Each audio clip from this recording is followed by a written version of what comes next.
So, hello everybody. Good to be here. What's up, bongs? Very cool. If you guys remember, like earlier, there was that green flashing light. I was back here. I was like, can we switch that off? So you're welcome. If anybody's gonna feel like, because like I cannot perform under these conditions. I made my demands known, and they respect me here. Okay? They respect me here, and they're like, yes, whatever you want, Mr. Fleming.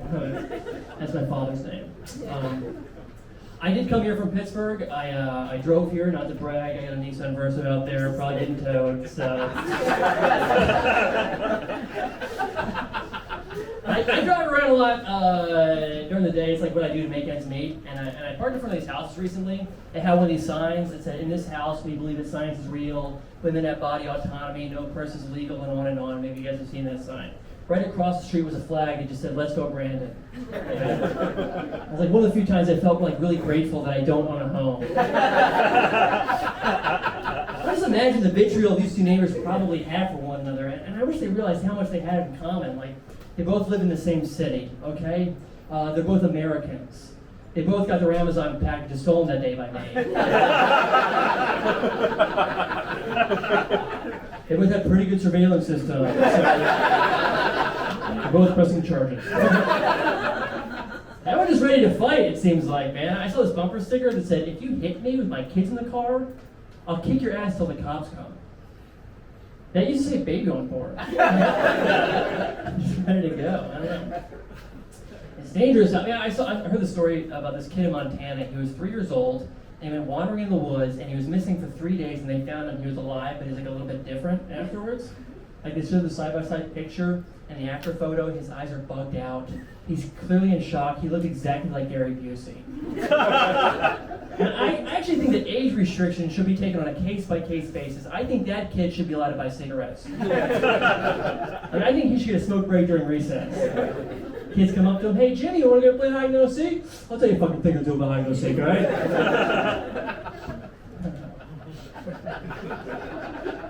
I was just like fascinated by that story. I don't know, like I think maybe it's like I got a nephew. He's 3.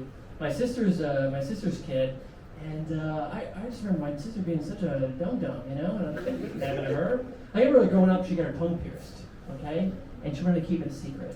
So she came to my room and she's like, "Hey, you think mom and dad will notice?" I was like, "No, you're good." How's calculus going? So, all right, for my nephew's birthday, I got there early. I wanted to like set up, be a good uncle, and he had this little like bubble machine. And I was like, all right, I can handle that. And he needed like a little screwdriver to get the thing open, you know. And I'm like trying to get this, and I don't have a screwdriver. I'm freaking out. I don't have a screwdriver. I don't have a screwdriver. And he actually overhears me and goes out and gives me a little plastic screwdriver. And I'm like, this clearly requires a Phillips head, you fucking idiot.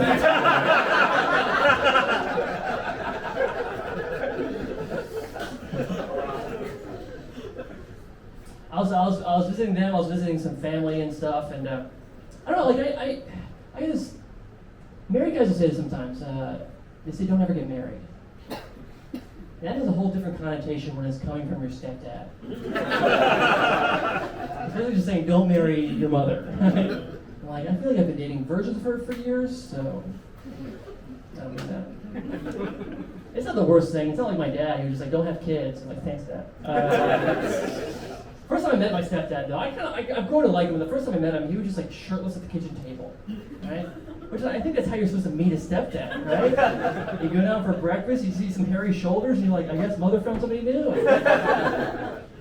It was a very alpha move. I'm like, bro, I get it. You're like the new alpha of the house now. I just want you to know something, man. I have jerk off in every single room in this place. So renovate all you want, man. You're not getting rid of me. Okay? That's right. I'm in the pipes. When I was a kid, my dad, he took me to the monster truck show. And I heard halfway through, there's this woman, comes out in a little bikini. She's called the Dynamite Lady. She goes into a barrel, it explodes, she survives, our minds are blown, right? But before she goes in the barrel, my dad turned to me and he's like, hey, she's pretty hot, right?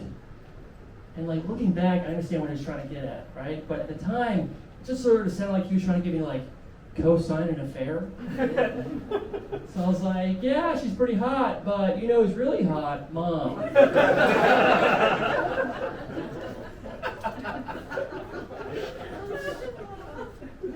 was seeing some old friends, and I don't know, it's weird like what happens when you hang out with like your old buddies from high school, man. I got a theory that every new friend group that you meet, you become like a better version of yourself.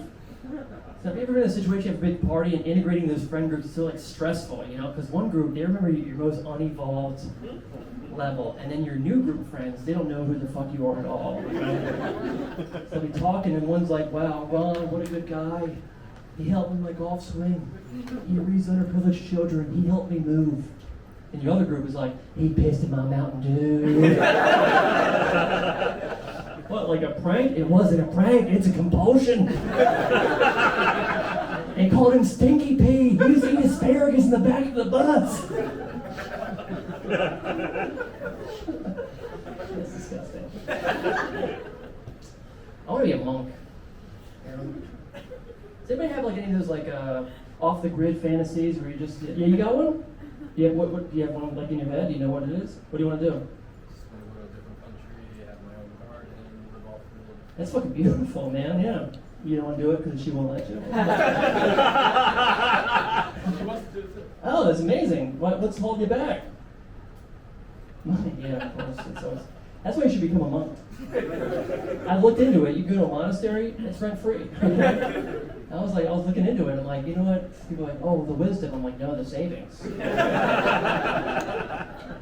Leonard Cohen, he was a monk up there, and I wanted to do that. Either that, like hike the Appalachian Trail. You know, some people do that. I'm gonna hike the Appalachian Trails. And what are you running from? I think all that shit. I think yours is very beautiful, but mine anyway was just. Listen, yours is full of shit. Okay, this guy is fucking full of shit. Right? You're a fucking liar. Right? Try not to spare your fucking feelings for a second. You caught me. Alright, well, I think my theory is, I don't know what the fuck's going on with your fucking shit, but I think it's just a way to like make yourself seem like more interesting than you actually are. You know what I mean? It's a laugh of recognition. He's fucking hot, alright? Fucking garden, you fucking idiot. I'm gonna live off the land. I'll make my own beats. A vegetable.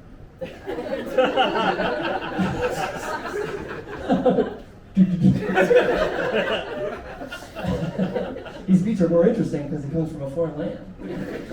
No, I think it's just like I just want to come back from like meditating for a long time and just be like, where's my book deal at? You know? Am I more interesting than I would have been otherwise? And I'm just like, no. That's what I think. I don't know.